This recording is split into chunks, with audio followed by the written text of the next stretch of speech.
never making it as new head coach. And so McKenna is still available on the market. Remember that for McKenna there is an important proposal from Brighton. But hey guys, welcome back to the channel. Fabrizio Romano here as always to keep you posted on the transfer market. Today guys, we enter into crucial week for managers and we will go from Pep Guardiola to important updates on Chelsea, Man United, Antonio Conte, and more. Let's jump into it together.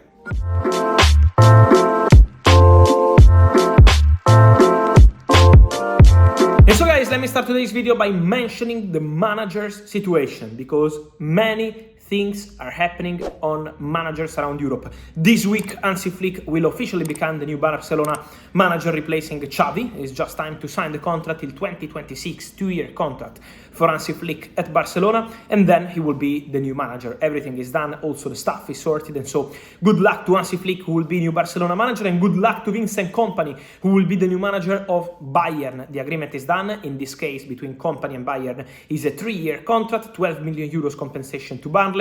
So everything is ready between Bayern and Kompany, and also between Barcelona and Hansi Flick, just waiting to sign contracts. So these two jobs are sorted, but now around Europe many things are happening. And so let's start with Antonio Conte, another big name on the managers market, because Antonio Conte is really getting closer to Napoli job. We can say that now Napoli lawyers, with the approval of the president Aurelio De Laurentiis and Antonio Conte's camp, are exchanging contracts to check all the details of the documents, to check important points, including the salary structure, including the image rights, all the possible stuff, and then they hope to complete the agreement really soon. But Antonio Conte is really excited about Napoli. He believes this is an incredible opportunity in terms of technical project, in terms of city with fantastic passion for football. So things are advancing really fast between Antonio Conte and Napoli. Nothing will be signed today, so it will take some time to understand how they will advance on the contract, but for sure the negotiation is entering its crucial stages between Antonio Conte and Napoli, with the approval of Napoli president Aurelio De Laurentiis. Now it's time for the crucial legal details of the deal in order to get it done as soon as possible. And so advancing fast between Antonio Conte and Napoli, but also many things happening around Europe. And let me say that it's really important to mention Enzo Maresca as now the clear big favorite for Chelsea job. It's the real big one.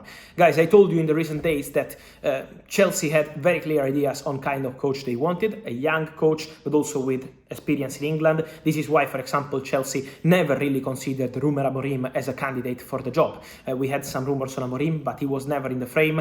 He's a super talented coach, but Chelsea wanted someone who already knows English football, and also they decided to not follow that kind of possibility for Ruben Amorim. But also important to mention that Chelsea called yesterday night Kieran McKenna. It was late night in England when they informed the Ipswich Town manager that he was no longer in the race. It was really classy from Chelsea to inform him and tell him that he was no longer considered as a candidate. He was one of the names in the list, but never making it as new head coach. And so McKenna is still available on the market. Remember that for McKenna there is an important proposal from Brighton, but Brighton want to understand what's going to happen with McKenna. They want an answer as soon as possible. Also, we have to see what happens at Man United for that.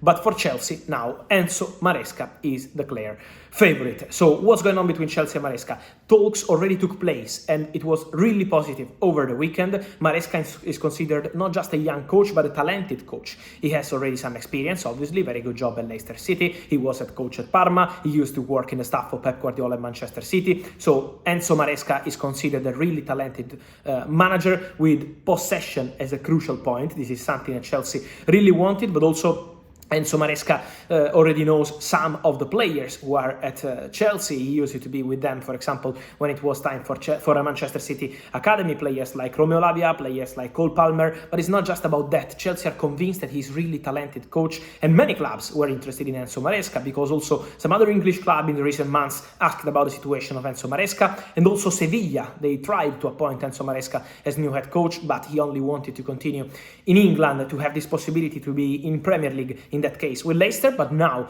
Chelsea job is there for Enzo Maresca. Negotiations are advancing, talks are advancing with Maresca. Let's see what's going to happen with Leicester, because between Enzo Maresca and Chelsea in terms of contract there will be no problem. My understanding is that Enzo Maresca is super keen on the job, super excited by the project, convinced that the skills of the squad are absolutely in the idea of football he wants to bring to Chelsea. So everything is advancing really fast between Maresca and Chelsea in terms of contract, also in terms of project. Now Chelsea have to agree on compensation fee with Leicester. There is a release clause around 10 million euros for Enzo Maresca at Leicester. So now it's time for Chelsea and Leicester to discuss and negotiate for Enzo Maresca, but he's the man they want. Also for Thomas Frank, at the moment the situation is really quiet. He's one of the names they considered at the club, but at the moment they are not advancing. They are actually advancing on Enzo Maresca. Then guys, let me say that for Chelsea the timing will be important. They hope to make it happen as soon as possible. So in the next days Chelsea will try to advance with Leicester and to get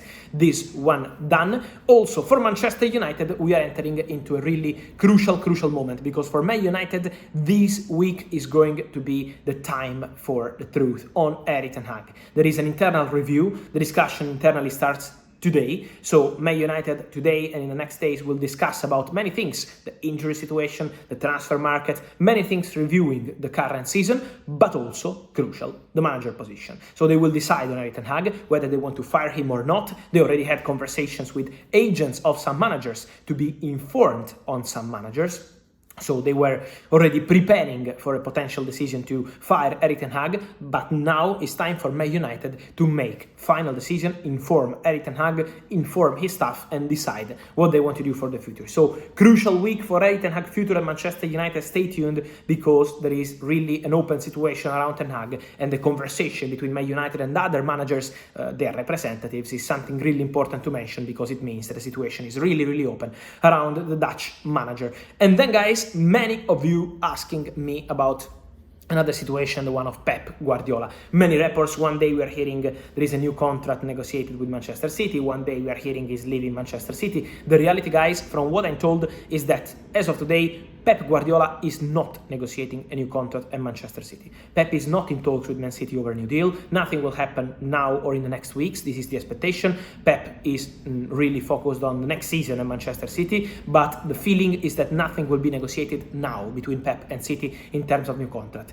During next season, Pep Guardiola will decide what's the best option for him. The feeling in the industry is for Pep Guardiola to leave Manchester City in summer 2025. This is the reality. Is a feeling that many people close to Manchester City, close to Pep, but also close to the industry in Premier League, believe that Pep is really ready to try something new in 2025. So there is this belief of Pep Guardiola leaving Man City next summer, but Pep didn't communicate to Man City that he's going to leave. So let's give them some time. For sure, over next season there will be discussions to decide the future, and in that moment we will understand the final decision of Pep Guardiola. But at the moment nothing is still 100% decided, but for sure the feeling is really concrete over Pep Guardiola leaving Man City next summer, because could be time for him to try something different. But as of now, nothing communicated, and so we have to let Man City and Pep talk during the year. Nothing will happen now, but for sure there is a concrete possibility to see Pep gone in summer 2025. And so guys, let me know your thoughts on all these stories from Pep Guardiola, Erik ten Hag. How do you see Enzo Maresca for Chelsea? Good fit or not? And all the other stuff, including Vincent Kompany, Hansi Flick, Antonio Conte. Wait for your comments, guys. Here as always, remember to like this video, turn on the notification bell, subscribe to the channel. See you soon with Fabrizio. Ciao.